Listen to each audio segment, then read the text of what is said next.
El presidente de Colombia, Iván Duque, puso fin el viernes al moribundo proceso de paz con el ELN en Cuba tras un coche bomba en Bogotá atribuido a esa guerrilla, y lanzó una velada advertencia a Venezuela, donde según el gobierno se refugian líderes rebeldes.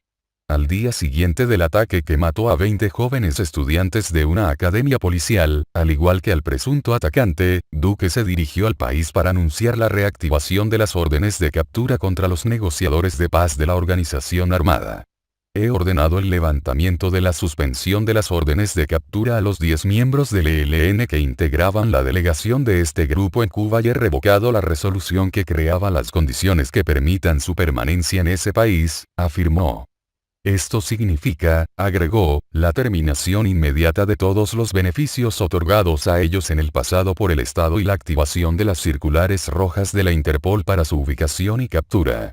De momento, la guerrilla no se ha pronunciado sobre las acusaciones en su contra ni sobre la decisión del mandatario, que cuando asumió el poder en agosto había dejado en suspenso los diálogos que sostenía su antecesor Juan Manuel Santos con el ELN desde 2017, primero en Quito y luego en La Habana. Según Duque, el gobierno redoblará la persecución a los guerrilleros y denunciará a cualquier estado que brinde respaldo o permita la presencia de miembros de este grupo en su territorio. El mensaje supone en la práctica una notificación a Venezuela, donde según autoridades colombianas se esconden líderes de la última guerrilla reconocida en Colombia tras el Pacto de Paz de 2016, que desarmó y transformó en partido a las poderosas FARC. Caracas y los rebeldes han negado esas versiones. Entre tanto, agradecemos la solidaridad expresada por el gobierno de Cuba y hoy les pedimos hacer efectivas las capturas de los terroristas que se encuentran en su territorio y entregarlos a las autoridades policiales colombianas, expresó el gobernante. Sin evidencia, Duque decidió romper el agonizante proceso con el Ejército de Liberación Nacional, ELN, el quinto que fracasa en 55 años de alzamiento armado, tras culpar a los guevaristas del despreciable ataque del jueves.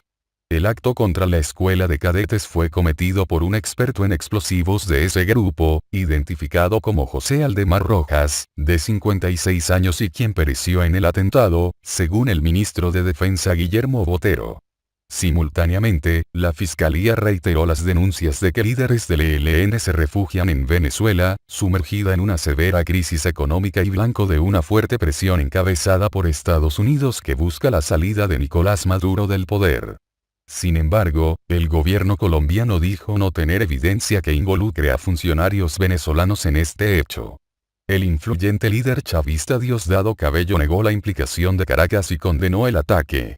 Los lacayos del imperialismo señalan a Venezuela, no tenemos nada que ver en esa guerra, afirmó. Conocido en las filas del grupo guevarista como Mocho Quico, por haber perdido la mano derecha en una detonación, Rojas era jefe de inteligencia de una estructura insurgente que opera en el departamento de Arauca, fronterizo con Venezuela. Llevaba 3 décadas en la organización. Ataque suicida. De nacionalidad colombiana, Rojas ingresó el jueves de manera violenta a la escuela a bordo de una camioneta cargada con 80 kilos de pentolita. El vehículo explotó frente a los dormitorios de mujeres de la principal escuela policial con él dentro.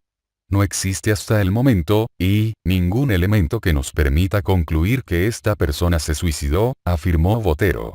Según el ministro, aunque son muchas las hipótesis que se están barajando, el plan original consistiría en activar los explosivos a distancia mediante dispositivo electrónico.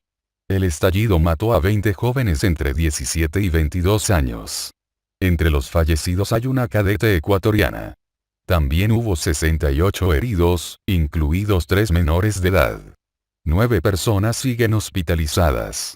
El ministro Botero aseguró que Mocho Quico estuvo en Venezuela en 2011 enseñando manejo de explosivos a guerrilleros refugiados en ese país. Pero precisó que no tienen indicios de participación de funcionarios venezolanos en el atentado. Este viernes la Fiscalía anunció la captura en Bogotá de Ricardo Andrés Carvajal, quien reconoció la autoría del atentado. El ataque, calificado por Duque de demencial acto terrorista, es el peor en Bogotá desde febrero de 2003, cuando las FARC detonaron un coche bomba en el Club El Nogal. 36 personas murieron y decenas más sufrieron heridas. Declaración de guerra con unos 1,800 combatientes y una extensa red de apoyo en ciudades. El ELN se alzó en armas en 1964 y es la última guerrilla reconocida en Colombia. El mandatario había impuesto condiciones de diálogo que fueron rechazadas por la guerrilla. Cese definitivo de actividades criminales como el secuestro y los ataques a la infraestructura petrolera. Aún así, los rebeldes insistían a Duque en que retomara las conversaciones sin exigencias. El proceso estaba prácticamente acabado y el ataque presuntamente perpetrado por el ELN es una declaración de guerra, afirmó Ariel Ávila, de la Fundación Paz y Reconciliación. Rosselló reconoce a Juan Guaidó como presidente interino de Venezuela. El gobernador reiteró su rechazo a Nicolás Maduro. El gobernador Ricardo Rosselló reconoció hoy, viernes, a Juan Guaidó como el presidente interino de la República de Venezuela. Guaidó es el actual presidente de la Asamblea Nacional de este país. Puerto Rico está listo para colaborar en la ayuda y logística que se requiera para poner en marcha el plan de rescate humanitario que se definió en nuestra isla junto a líderes de la oposición a la dictadura de Nicolás Maduro en Venezuela, dijo el primer ejecutivo en declaraciones escritas. La Asamblea Nacional de Venezuela declaró esta semana que el presidente de Venezuela, Nicolás Maduro, carece de legitimidad para permanecer en el cargo. Maduro juramentó el 10 de enero a un nuevo periodo como presidente que lo mantendrá en su posición hasta el 2025. Tanto el presidente de Argentina, Mauricio Macri, como el presidente de Brasil, Jair Bolsonaro, reconocieron esta semana a la Asamblea Nacional de Venezuela como la única institución con legitimidad democrática en el país caribeño. Así también lo hizo el vicepresidente de Estados Unidos, Mike Pence. Rosselló indicó que permanece en comunicación con el exalcalde de Caracas, Antonio Ledesma, para el restablecimiento constitucional de Venezuela. Exhortamos a todos los que defienden los derechos humanos y los principios en que se fundamenta la democracia, a que se hagan sentir de manera solidaria con el pueblo venezolano, que está próximo a terminar con una tiranía que le ha costado sangre y sufrimiento a Venezuela, afirmó el gobernador. En octubre, el mandatario recibió en la fortaleza a Ledesma para convertir a Puerto Rico en un centro logístico para llevar ayuda humanitaria al país. 8 países pidieron una reunión extraordinaria en la OEA por la crisis en Venezuela. Estados Unidos, Argentina, Brasil, Canadá, Chile, Colombia, Costa Rica y Perú solicitaron realizar el encuentro el próximo jueves 24 de enero para tratar los recientes acontecimientos en el país latinoamericano. Estados Unidos y otros 7 países, entre los que se hallan Colombia y Brasil, pidieron el viernes la convocatoria de una reunión en la Organización de Estados Americanos, OEA, para abordar los recientes acontecimientos en Venezuela, según figura en el documento de la solicitud, al que accedió F. La petición está firmada por el embajador de Estados Unidos ante la OEA, Carlos Trujillo, y está dirigida al representante de El Salvador en el organismo, Carlos Alberto Calles Castillo, quien asumió el 1 de enero la presidencia del Consejo Permanente, un puesto que rota entre los Estados miembros. El representante de El Salvador, país en el que gobierna el izquierdista Frente Farabundo Martí para la Liberación Nacional, FMLN, deberá ahora responder a la petición de los 8 países. Esos 8 solicitantes son Argentina, Brasil, Canadá, Chile, Colombia, Costa Rica, Perú y Estados Unidos. Esas naciones piden que el encuentro comience a las 11 hora local, 16 GMT, del jueves 24 de enero y que se destine específicamente a abordar los recientes acontecimientos en Venezuela.